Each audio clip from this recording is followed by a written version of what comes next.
ভারত থেকে চোখ রাঙিয়ে আর বাংলাদেশ শাসনের চিন্তা করবেন না। দেশের মানুষ প্রতিবাদের সাহস সঞ্চয় করেছে বলে মন্তব্য করেছেন বাংলাদেশ জামায়াতে ইসলামীর আমির ডাক্তার শফিকুর রহমান। সকালে খুলনার পাইকগাছায় গদাইপুর ফুটবল ময়দানে এক পথসভায় তিনি এ কথা বলেন। দিল্লিতে বসে স্বৈরাচারী শেখ হাসিনা ও তাদের দোসররা ষড়যন্ত্র করছে অভিযোগ করে আমির সবাইকে একসঙ্গে তা প্রতিহতের আহ্বান জানান। এ সময় তিনি বিডিআর হত্যা সহ সকল হত্যা ও গুমের বিচার দাবি জানান। বলেন, বৈষম্যহীন বাংলাদেশ গড়তে যুব সমাজের হাতে নেতৃত্ব তুলে দিতে হবে।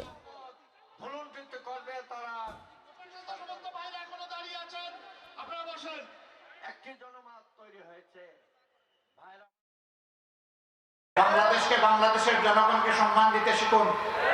ভারত থেকে চোখ রাঙাইয়া আর বাংলাদেশ শাসনের চিন্তা করবেন না। বাংলাদেশের মানুষ এখন চোখে চোখ রেখে কথা বলার সাহস সঞ্চয় করেছে। আসলে তিনি প্রধানমন্ত্রী ছিলেন না, তিনি ছিলেন সেবা দাসী।